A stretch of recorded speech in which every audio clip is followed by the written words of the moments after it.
निवेदन कर रहे हैं। एकांतिक भजन साधन के लिए वर्तमान समय में सबसे श्रेष्ठ स्थल है रेवासा।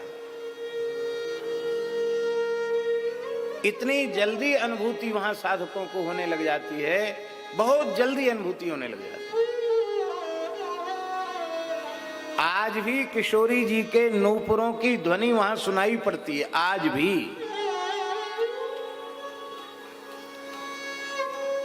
जहां नित्य विहार निकुंज है, सियमन रंजनी वाटिका है, वहां आज भी सामान्य व्यक्ति तो सो ही नहीं सकता श्री अग्रदेवाचार्य जी की धुनी पर। कोई साधु भी वहां शयन करे तो रात्रि को 2 बजे के बाद वहां कोई सो नहीं सकता। आज भी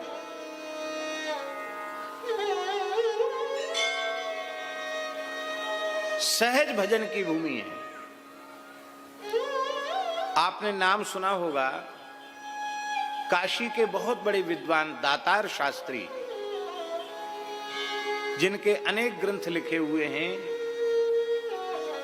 उन्हें ग्रंथ लेखन के लिए एकांत चाहिए था और शास्त्री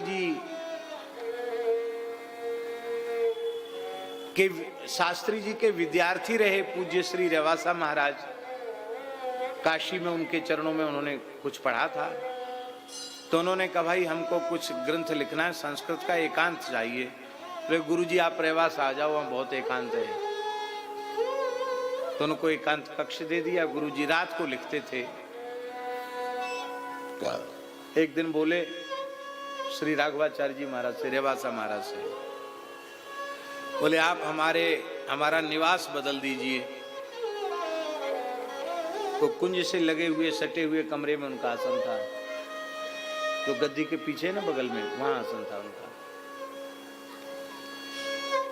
बोले वहां से हमारा जगह बदल दीजिए। कहा क्यों? तब वैसे तो मुझे डर नहीं लगता,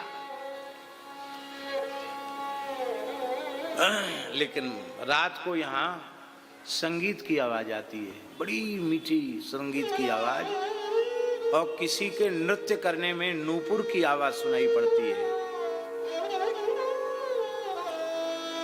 तो हमको लगता है ये जंगल जैसा है, कहीं कोई चुड़ैल तो नहीं यहाँ नाचती गाती है। बेचारे पंडित जी थे, उन्होंने ऐसा बोल दिया। रेवासा महाराज रोने लगे। बोले गुरुजी आप बड़े भाग्यशाली हैं, आपको किशोरी जी के नूपुर की धुन सुनाई पड़ गई, क्योंकि आपने जीवन भर विद्यार्थियों को पढ़ाया है और संस्कृत जगत की सेवा की है, शास्त्रों की उपासना की है, इसलिए आपको श्री किशोरी जी के नूपुरों की ध्वनि सुनाई पड़ गई। लेकिन आपने जो ऐसा शब्द प्रयोग किया कि यहाँ कोई चुड़ैल रहती है, अब आपको यह नहीं सुनाई पड़ेगा। उसके बाद शास्त्री जी ने जगह नहीं बदली, रात रात भर रोए, खूब प्रार्थना की, लेकिन इसके बाद उनको कोई अनुभूति वहां नहीं।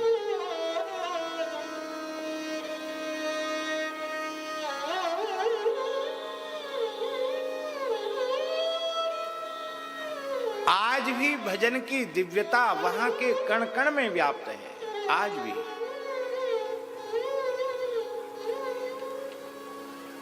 अब हम क्या कहें, कैसे कहें।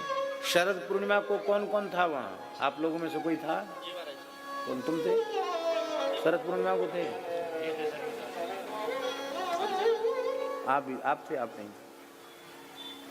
हमारे मन में बड़ा दुख था कि हम शरद पूर्णिमा को वृंदावन में नहीं हैं, क्योंकि कभी ऐसा हुआ नहीं जो शरद पूर्णिमा हमारी बाहर हुई हो।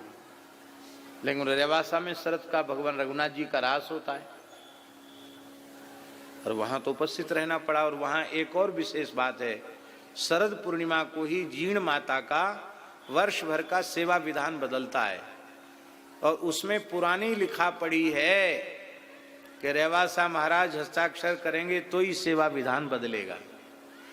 तो नई सेवा की, वर्ष भर की सेवा की भगवती जीर्ण माता जो शक्तिपीठ है, उसकी नियुक्ति रेवासा महाराज की ओर से होती है।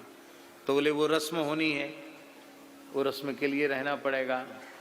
तो शाम को जब जानकी नाथ जी को चौक में चांदनी रात में विराजमान किया और जब अग्र स्वामी जी के पद गाना शुरू किया, हम आपको क्या कहें, कितना अपूर्व सुख मिला और कैसी कैसी दिव्य अनुभूतियां वहां बैठ कर के गाने में हुई, वो वाणी का विषय नहीं। पदगान करने में ऐसे लगे नहीं रहा था कि हम पद गा रहे हैं, लगता था सामने दृश्य प्रकट हो रहा है, लीला हो रही है। कितनी शरद पूर्णिमाएं आई और चली गई, लेकिन जो सुख इस बार की शरद पूर्णिमा में रेवासा धाम में मिला, वो जीवन में ऐसा सुख कभी नहीं मिला। तो श्री किशोरी जी ने कहा है कि हम सदा सर्वदा वहीं निवास करेंगे।